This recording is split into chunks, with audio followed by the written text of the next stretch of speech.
कैसा अजीब सी दुनिया है, कैसा अजीब सा सिस्टम है ये। हर कंट्री में बैंक्स डूब जा रहे, इकोनॉमी फ्लक्चुएट हो रही, महंगाई हो जा रही, लोगों को उनकी नौकरी से निकाल दे रहे, सैलरीज देने पैसा नहीं है, क्योंकि हम एक ऐसे सिस्टम में रह रहे हैं जो कि एक बहुत भयंकर दज्जाली फितना है, और ये है रॉथस्चाइल्ड का बैंकिंग सिस्टम। और ये फॉर्म हुआ था लेट 18th सेंचुरी में। अस्सलाम वालेकुम दोस्तों, मेरा नाम है आमिर और आप देख रहे हैं टीबी में नॉलेज एंड ट्रुथ की एक नई वीडियो। व्यूअर्स, हम आपसे रिक्वेस्ट कर रहे हैं कि वीडियो एंड तक जरूर देखें, और शायद हम ऐसी टॉपिक पे कभी ना इतनी मेहनत किए होंगे। इसको बनाने में बहुत मेहनत लगी है और ये चीज आप लोग को बहुत फायदेमंद रहेगी। आप देख रहे हो आपके बाद का जनरेशन या उनके बाद का जनरेशन, हम गारंटी कर सकते हैं आपको कि ये वीडियो आपको बहुत फायदा देगी, क्योंकि ये जो सिस्टम में हम फंसे हुए हैं, ये सिस्टम की हम आपको फाउंडेशन बता रहे हैं, और ये सिस्टम कैसा बनाया गया पूरी दुनिया में और हमें फंसाया गया इसके अंदर। तो ज्यादा से ज्यादा शेयर कीजिए। ये one of the most important video है जिसपे हम कई महीनों से मेहनत करते हुए आ रहे हैं। तो ये वीडियो जरूर देखें एंड तक, ताकि आपको पता चले कि दुनिया की ये परेशानी आखिर है क्यों। As we've been reporting, the Federal Reserve raised interest rates by 25 basis points, marking its 9th consecutive increase. Everyone was talking about a global recession. It was being called inevitable in 2023. Times for those observing the holy month of Ramadan in Pakistan. With inflation breaking all-time records, ordinary people are struggling to purchase even the most basic goods. If you know anything about conspiracy theories, then you've certainly heard about the Rothschilds. जो चीज है ना, banking बहुत ही खराब चीज है, क्योंकि इसमें सूद शामिल होता है, और जो देश सूद में शामिल हुआ वो देश बर्बाद हुआ, वो कौम बर्बाद हुई। हमें हमेशा हमारे दीन में बताया गया कि सूद से दूर रहे। ये दूसरी ओर पे शैतानी दज्जाली फितने वाले लोग कंट्रीज मिलके एक ऐसा सिस्टम बनाए जो कि पूरी दुनिया को घेरे में ले ले इनके इस सिस्टम में, जिसका नाम है banking system. The banks run the world. The rich run the world. They can print as much as they like. Then they tell you, so that you go to school, you get a job, you become an employee, you pay taxes because you're working for money. Then they tell you to save money. Do you know why they tell you to save money? I don't know. So let's say you save $1 US or €1, 1 yen. The banking system can lend out 10. So your dollar became worthless 10 times over. They used to pay you 10% interest on your money. Now it's at best 1%. And they're still lending it out 10 times. So that's why you don't save money, is because your money is becoming worth less and less and less and less and less. The banks are getting richer and richer and richer. Then they tax you on that interest they pay you. They still save money. How stupid is that? आइए हम देखते हैं कि Rothschild कैसा banking system create करे और हम सब तमाम कंट्रीज को इसके अंदर फंसाए सोए। आप पाकिस्तानी रहो, इंडियन रहो, बांग्लादेशी रहो, श्रीलंकन रहो, सऊदी के रहो, दुबई के रहो, कहीं के भी रहो, आप इसके सिस्टम के पार्ट है और इसके अंदर फंसे हुए हैं। चाहे वो सेविंग्स अकाउंट रहो, आपके EMIs रहो, कुछ भी रहो, ट्रांजैक्शन रहो, ये सिस्टम के थ्रू ही ऑपरेट होता है। When a bank decides to do some malpractice and make $1 billion and then pay a $200 million fine, where does this money come from? Well, it's either created by the Fed, which inflates the currency and damages the normal taxpayer, or it's added to the national debt, so the taxes go up, which damages the normal taxpayer, or it's taken from normal taxpayers. The bank doesn't just generate $400 million from the sky. No, it takes it from all of these people at the bottom, and then they're sitting there going to the grocery store going, "Oh, groceries are expensive. Maybe if I vote for this guy, he'll save me." It's all a con. It's all a lie.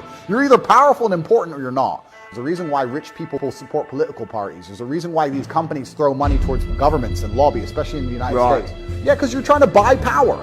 Rothschild ने banking system कैसा बनाया? Rothschild एक family है जो कि one of the elite royal families में से, और ये ज्यूइश फाइनेंसर्स है। रॉथस्चाइल्ड फैमिली का अगर असल देखा गया एस्टेब्लिशमेंट, तो 15 सेंचुरी से ये फैमिली चलते हुए आ रही है, और इनकी banking dynasty late 18th century में शुरू हुई थी एक शख्स से जिसका नाम है मायर एम्स्टर रॉथस्चाइल्ड। फाउंडर है और मनी लेंडर, फाइनेंशियल एडवाइजर था 18th सेंचुरी में। वो भी किसको? ब्रिटिश गवर्नमेंट को फाइनेंशियल एडवाइस देता था, पैसे देता था लोन्स पे, ताकि वॉर्स लड़ सके। आप लोग गौर करे होंगे, ब्रिटिश की हुकूमत पूरे दुनिया पे थी, इंडिया, यूरोप, तमाम देशों में इनका हाथ कैसा भी था। ऑटोमन को खत्म करने में भी ब्रिटिश बहुत बड़ा पार्ट खेला था। क्यों? क्योंकि इनके पास पैसों की बैकिंग थी, एमिनेशन था। ये जो आज के वक्त में इजराइलियां भी फलस्तीन में है ना, इसमें भी ब्रिटिश जो है ना बहुत बड़ा रोल प्ले करा था। Lawrence of Arabia, Ottoman Empire, उसके बारे में हम लोग हिस्ट्री ऑलरेडी बना चुके टीवी नॉलेज एंड ट्रुथ पे, आप जाके वो सीरीज उसका देख ले सकते, मगर आज हम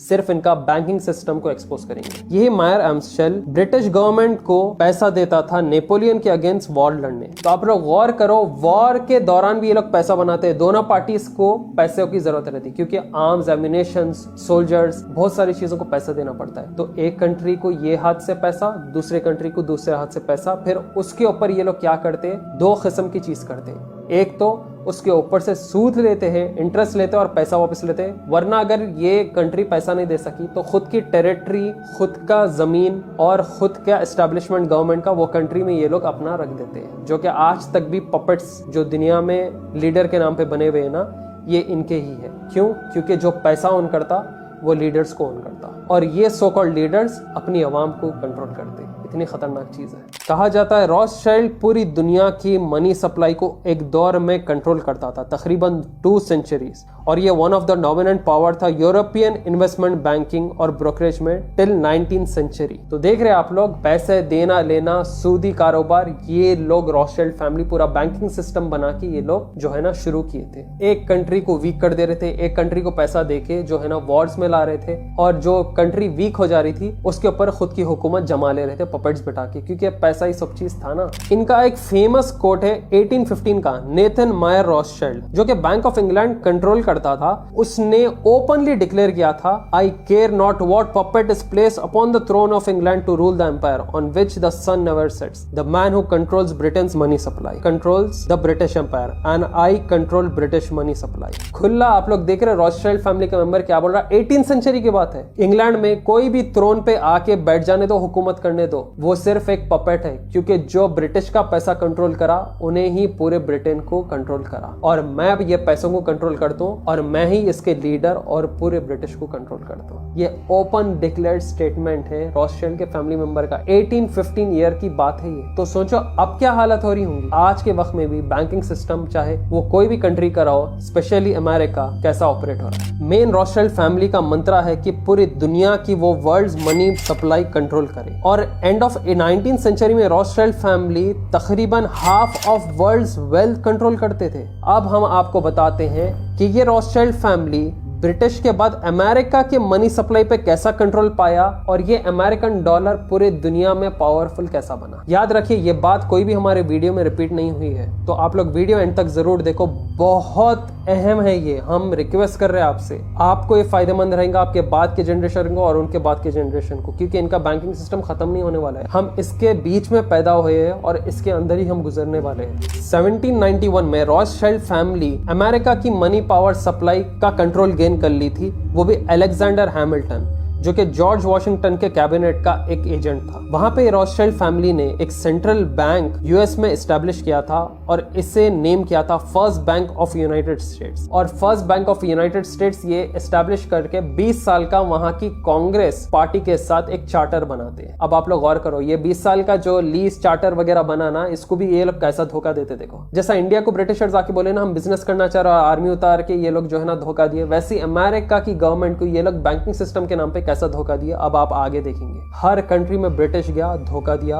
आया वापस। जब इनके 20 साल का एग्रीमेंट खत्म हो गया था तो कांग्रेस वालों ने रिफ्यूज कर दिया रॉथस्चाइल्ड का वापस ये 20 साल का एक नया लीज, एक नया चार्टर बनाने, वापस वो बैंकिंग सिस्टम रन करने के लिए। क्योंकि आप लोग को बता दे शॉर्टकट में, अमेरिका का बैंकिंग अमेरिकन गवर्नमेंट और नहीं करती, ये रॉथस्चाइल्ड करता है, जिसे फेडरल रिजर्व बोलते हैं। रही बात, जब वो फर्स्ट एग्रीमेंट रॉथस्चाइल्ड और कांग्रेस के बीच यूएस में हुआ था और कांग्रेस ने रिफ्यूज कर दिया, तो रॉथस्चाइल्ड की फैमिली धमकी दी थी यूनाइटेड स्टेट्स को कि अगर तुम ये चार्टर को वापस रिन्यू नहीं करे तो हम ब्रिटेन के साथ तुम्हारा वॉर करके तुम्हारा सत्यानाश कर देंगे। गौर कर रहे हैं आप लोग, हमारे हिसाब से तुम चलो, वरना तुम्हारे ऊपर वॉर लगा के तुम्हारी कंट्री को ही बर्बाद कर देंगे। उसके बाद यूनाइटेड स्टेट्स जो है वो तो इनकार कर दिया, वो बोला तुम्हें जो करना है करो, हम तो नहीं करेंगे तुम्हारा चार्टर रिन्यू। उसके फौरी बाद यूनाइटेड स्टेट्स और ब्रिटेन में वॉर शुरू हो गई। ब्रिटिश के पास तो पैसा ही पैसा था, एम्यूनिशन था, सोल्जर्स थे, क्यों बोले तो आपके पैसा है तो आपके सब कुछ है। यूएस को ये हरा दिया और 1815 में ये वॉर खत्म हो गया। यूएस सोल्जर्स में भी बर्बाद हुआ, इकोनॉमी में भी बर्बाद हुआ, फाइनेंस में भी बर्बाद हुआ, एम्यूनिशन में भी बर्बाद हुआ। क्यों बोले तो ब्रिटेन बहुत पावरफुल था। और ब्रिटेन पावरफुल कैसा था? क्योंकि रॉथस्चाइल्ड फैमिली उसे फंडिंग करती थी। जब लॉरेंस ऑफ अरेबिया अरब्स को लेकर टर्क्स के अगेंस्ट वॉर करा रहा था और अरब्स के पास एम्यूनिशन खत्म हो गया था, तो ये क्या कर रहा था? लॉरेंस फौरी भागा था ब्रिटेन पैसा एमिनेशन लेके भाग के आके वापस ये अरब्स को दिया था। फिर ये अरब्स और टर्क्स वापस लड़के जो है ना टर्क्स को हटा के ऑटोमन एम्पायर का खात्मा कर दिए थे, मतलब कुछ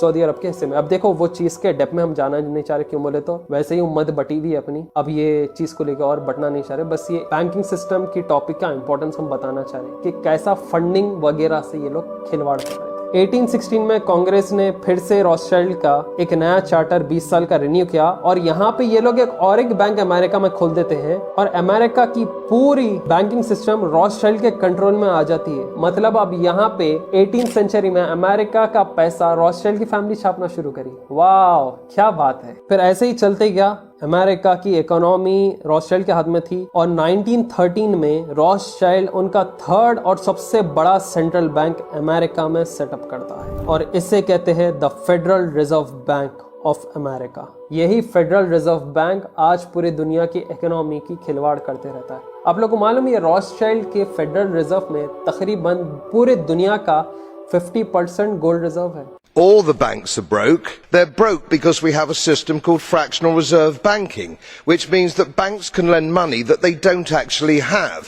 It's a criminal scandal. We have counterfeiting, sometimes called quantitative easing, but counterfeiting by any other name. The artificial printing of money, which if any ordinary person did, they'd go to prison for a very long time.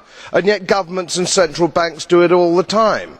Central banks repress the amount of interest that rates are, so we don't have the real cost of money. So when banks go broke through their own incompetence and chicanery, the taxpayer picks up the tab. It's theft from the taxpayer. And until we start sending bankers, and I include central bankers and politicians, to prison for this outrage, it will continue. लोगों के हाथों में paper currency डालते जाओ और खुद gold reserve बनाते जाओ। ऐसे ही कोई कंट्री अगर पेट्रोल या यूएस डॉलर की जगह गोल्ड पूछी तो उसके ऊपर वॉर कर देते ये लोग, जैसा गद्दाफी और सद्दाम हुसैन के साथ करे। समझ में आ रहा आप लोग को? गोल्ड इनके पास रहना, पेपर करेंसी आपके पास रहना, आपका लीडर इनका पपेट रहना और आपकी कंट्री इनके सूदी बैंकिंग सिस्टम के हिसाब से चलना। अगर नहीं चली तो ये वॉर डिक्लेयर करके आपको तहस महस कर देते। समझ रहे आप लोग? ये जो बोलते हैं ना ये इनकी एजेंसीज 200 साल से प्लानिंग करते हुए आ रही, ये कुछ भी नहीं। सिस्टम एक बनाओ, फिर वो सिस्टम से पूरी दुनिया को चलाओ और दुनिया अगर वो सिस्टम से नहीं चली उसको बर्बाद कर दो।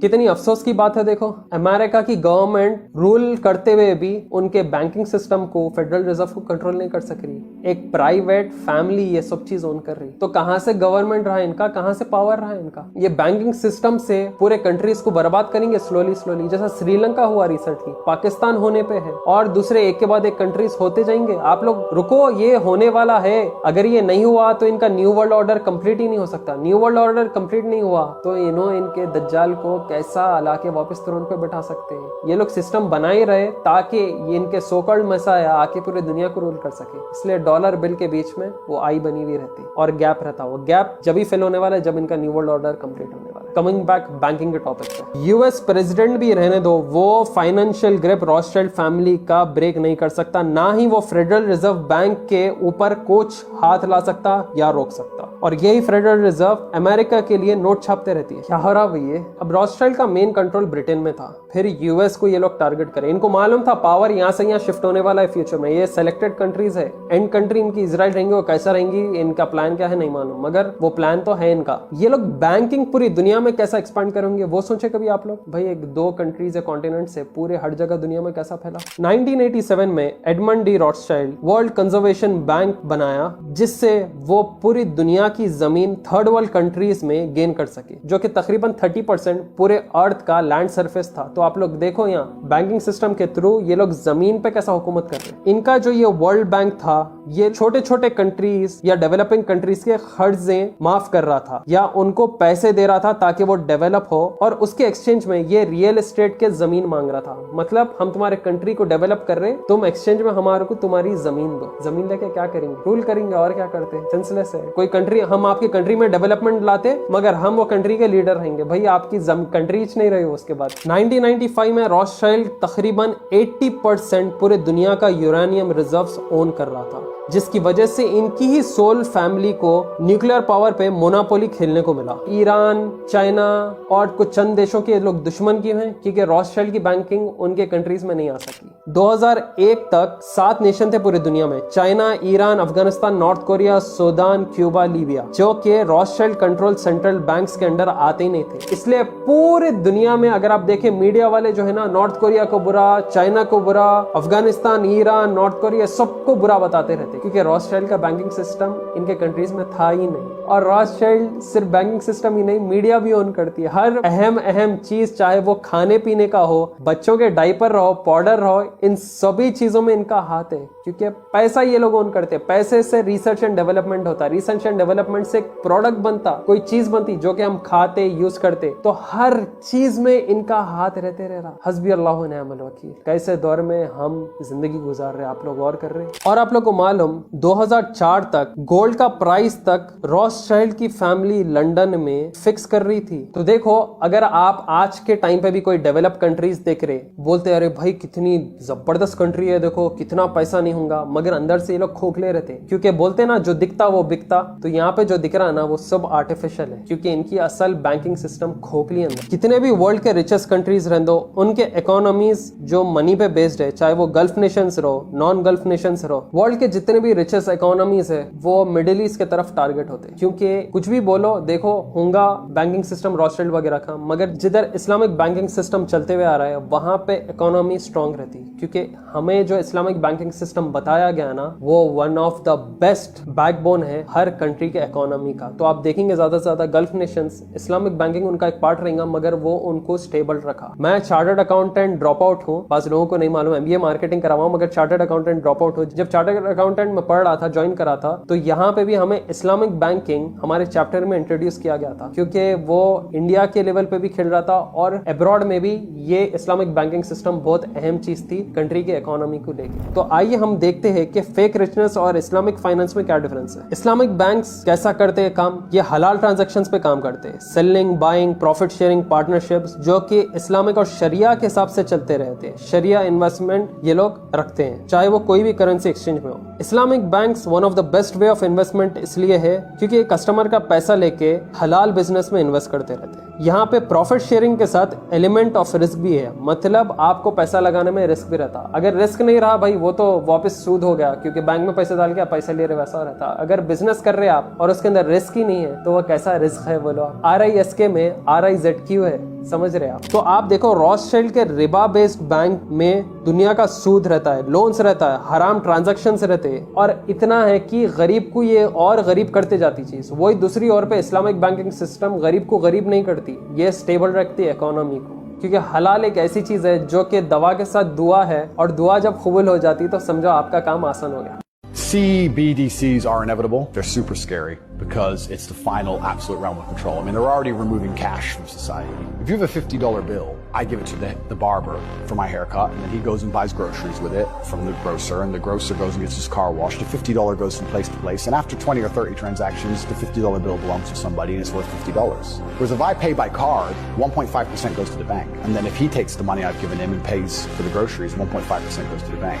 And after the groceries have been paid for. Developing countries रहो या डेवलपर कंट्रीज रहो, ईस्ट रहो या वेस्ट, दुनिया में हर कंट्री रिसेशन और इन्फ्लेशन के तरफ बढ़ते जा रही है। एक तुर्किया ही है जो कि इंटरनेशनल मॉनेटरी फंड IMF के लोन्स पूरे क्लियर कर चुका है, इसलिए ये लोग तुर्किया को टारगेट में रखे हुए रहेंगे। अब आप देखो इनके इंटरेस्ट से कितने नुकसान है और अपनी ज़कात से कितने फायदे हैं। इसके बाद हम आपको बोलेंगे कि EMI से आपको कैसा ट्रैप करे। आजकल जो देख रहा है ना आप, EMI ये एक बहुत खतरनाक ट्रैप है जिसमें आप और हम फंस रहे हैं, याद रखो ये बात। ये आगे बोलेंगे, इससे पहले आप ये जान लीजिए, जो ग्लोबल फाइनेंशियल क्राइसिस 2008 में हुआ था वो इस रिबा कार्नेज की वजह से हुआ था। रिबा क्या है? रिबा सूद है, जो कि दूसरी ओर पे अगर आप देखें तो हमारी जो ज़कात है, इस्लामिक मॉनेटरी सिस्टम, ये इकोनॉमी को स्टेबल रखती है। जो इनके सिस्टम से गरीब हो रहा, पैसा वाला हो रहा ना, ज़कात के उसमें ऐसा नहीं होता। अगर वाक़ई हक से अगर देखा गया और लोग सही अपनी ज़कात निकाले ना, दुनिया में कोई भी एक शख्स गरीब नहीं रह सकता। ये गारंटी है, कोई भी एक शख्स गरीब नहीं रह सकता अगर दुनिया में सही से ज़कात निकाला जाए। सिर्फ मुस्लिम्स की बात कर रहा हूं। रहा हूँ, क्योंकि ज़कात ही एक ऐसा सर्कुलर साइकिल है इस्लामिक मॉनेटरी सिस्टम का जो कि इकोनॉमी को स्ट्रॉन्ग रखता और पंपिंग रखता। ज़कात इकोनॉमिक गैप भी हटाता पैसे वालों में और गरीबी में, और यहाँ पे कोई भी लोअर क्लास रहो, मिडिल क्लास रहो,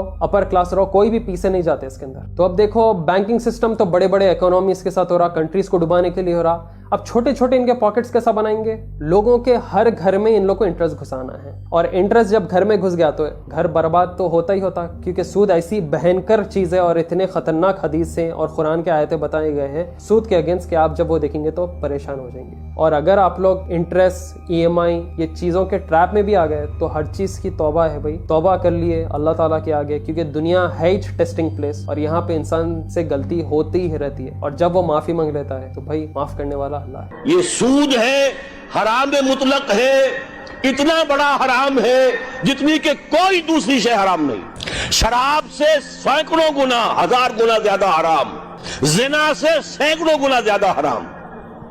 रही बात EMI के थ्रू कैसा ये लोग हर घर में सूद घुसा रहे हैं और लोगों को फंसा रहे हैं, हम आपको बताते हैं। EMI क्या होता है? एक अजीब सी शक्ल है जिधर एक शख्स एक चीज खरीदता है। फॉर एग्जांपल आप ले लो मोबाइल फोन 40,000 के लिए, और EMI में रहता है कि आप 6 से 8 महीने या एक वक्त तक पैसे इन्हें तोड़ तोड़ के देंगे। मगर यहाँ पे क्या करते हैं ये लोग, कुछ अमाउंट इसके ऊपर बढ़ा के लगा देते हैं, और ये जो बढ़ा हुआ अमाउंट हर प्रोडक्ट पे लग के आ रहा आपको EMI पे। फॉर एग्जांपल वो 40,000 का फोन आप 2 साल तक भरते हुए जा रहे हैं तो 40,000 की जगह 48,000 या 52,000 दे रहे, क्योंकि आपको हर महीने जो है ना कम पैसे देने की जगह ज्यादा से ज्यादा दे रहे आप, क्योंकि सडन आपके पास पूरे पैसे है नहीं उसको देने के लिए, तो आप तोड़ तोड़ के देके ज्यादा दे रहे आप उल्टा। लोग समझते कि फर्स्ट हैंड चीज आ जा रही भाई, मगर आप यहाँ क्या कर रहे हैं, आप इंटरेस्ट अटैच कर ले रहे और इंटरेस्ट आपके घर में घुस जा रहा, और इंटरेस्ट घुस गया तो बहुत परेशान होने की बात है।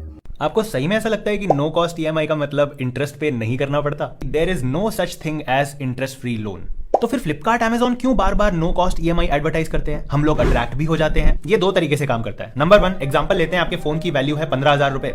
जैसे ही आप नो कॉस्ट EMI वाले बटन पे क्लिक करते हो, फोन का प्राइस 15 से बढ़ के 17,000 दिखने लग जाता है। अब आपको ऐसा फील होगा कि 17,000 का फोन है और इंटरेस्ट 0 है, बट फ्लिपकार्ट या अमेजॉन अपनी जेब से वो 2,000 रुपए बैंक को एज एन इंटरेस्ट दे देंगे। तो ये थोड़ा सा डिसेप्टिव तरीका है। आपको हमेशा ये चेक करना चाहिए कि सेम फोन अगर बिना EMI के लेंगे तो कितने में पड़ेगा। दूसरा तरीका लेते हैं, सेम एग्जांपल, 15,000 का फोन है, 2,000 का इंटरेस्ट है, बट इस केस में कंपनी आपको अपनी जेब से 2,000 रुपए का डिस्काउंट देती है। फोन का वैल्यू 15,000 का 15,000 ही रहेगा, बट कंपनी के इंटरनल कैलकुलेशंस में वो फोन उन्होंने आपको 13,000 में बेचा है, और जो 2,000 रुपए हैं वो कंपनी फिर से बैंक को इंटरेस्ट पे कर देगी। तो ये दूसरा वाला तरीका आपके लिए इनफैक्ट फायदेमंद है। बस आपको चेक ये करना है कि नो कॉस्ट EMI पे क्लिक करने के बाद फोन का प्राइस चेंज नहीं होना चाहिए। दूसरे लफ्ज में अगर बोले तो हमारे कंट्रीज पे फाइनेंस पे ये चीज लिए, फाइनेंस पे वो चीज लिए, इसके ऊपर 0% इंटरेस्ट है बोलते हैं, मगर 0% रहता नहीं। अगर रियलिटी में आप देखें, अगर आप वहां ठहर के बोले ये जो चीज है इसके ऊपर मैं अभी का अभी कैश दे देता हूँ 100%, समझो मोबाइल है 40,000 का, अभी का अभी 40,000 देता हूँ, मगर मेरे को डिस्काउंट दो स्पॉट पे, तो उन्हें आपको जब का डिस्काउंट देता।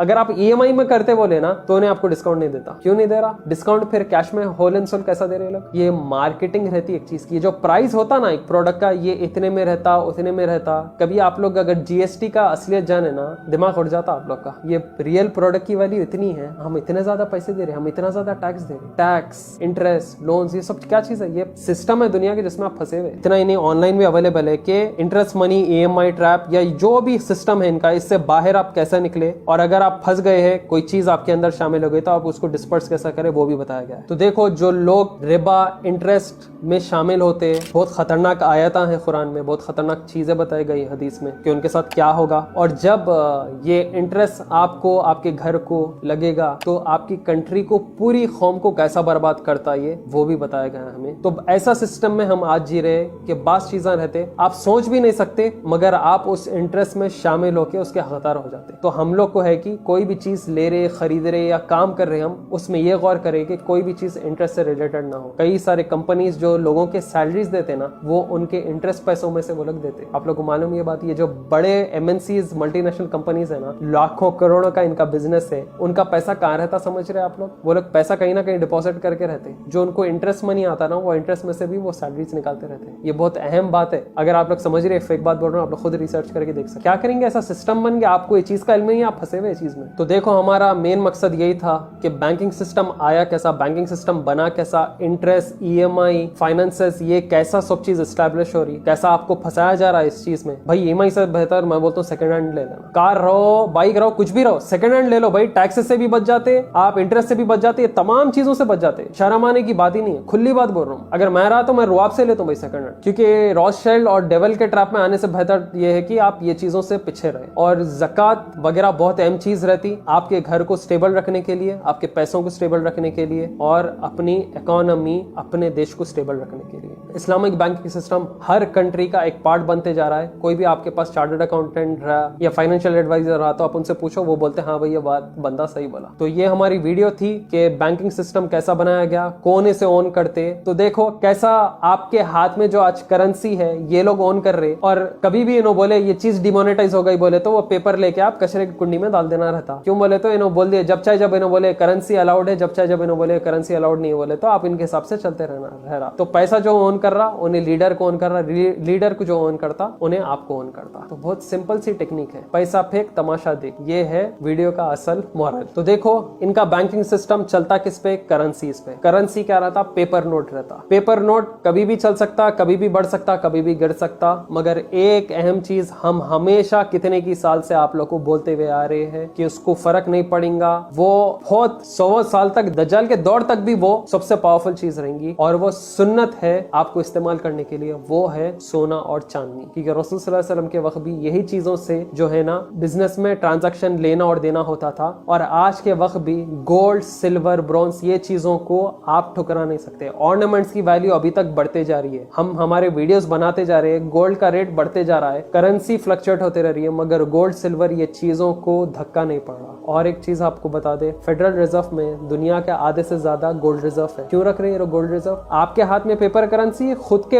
अकाउंट में गोल्ड रिजर्व, ये क्या बात हुई? तो समझ रहे आप लोग, सिस्टम बना के आपको उसे हिस्सेदार बना के आपको डुबा रहे और खुद पैसे वाले रह के पूरी दुनिया पे हुकूमत कर रहे हैं। तो अब आप लोग को समझ में आ रहा, जो हदीसों में हमें बताया जाता ना कि दज्जाल का दौर बहुत ही खतरनाक फितने वाला रहेगा, उसके पास खाना पानी रहेगा, और उसकी जो बात सुनेगा वो उसी को खाना पानी देगा। ये आप लोग समझ में आ रहा, ये सिस्टम ऐसा बनाया जा रहा, जो उसकी बात सुना उन्हें दुनिया में जी सका, जो उसकी बात नहीं सुना उन्हें दुनिया में नहीं जी सकता। तो ये खतरनाक हमारे ईमान का टेस्ट हो रहा है। तो दोस्तों, होप आप लोग की वीडियो पसंद आई हो। थोड़ा लेंथी है मगर ज्यादा से ज्यादा शेयर करिए इसे व्हाट्सएप, फेसबुक और इंस्टाग्राम पे। ये वीडियो आप अब देख रहे हो, आपके बाद का जनरेशन या उनके बाद का जनरेशन, ये हमेशा फायदेमंद रहेंगी आपको, क्योंकि ये इनका बैंकिंग सिस्टम को एक्सपोज कर रही है और बता रही है कि आप ये सिस्टम में कैसे अपनी जिंदगी का गुजारा करें। तो हो आप लोग ये वीडियो पसंद आई हो, दुआ में याद रखे TBV टीम को बहुत मेहनत हुई इस वीडियो को बनाने के लिए और इसके पीछे मेहनत करते हुए। बस हमारे लिए सपोर्ट आपका शेयरिंग रहेगा और कुछ ज्यादा नहीं, ज्यादा से ज्यादा शेयर कर दिए तो हमारे लिए काफी रहेगा। फिर आएंगे जल्द एक नए वीडियो के साथ, दुआ में याद रखें। मैं टेक केयर, सलाम अलैकुम।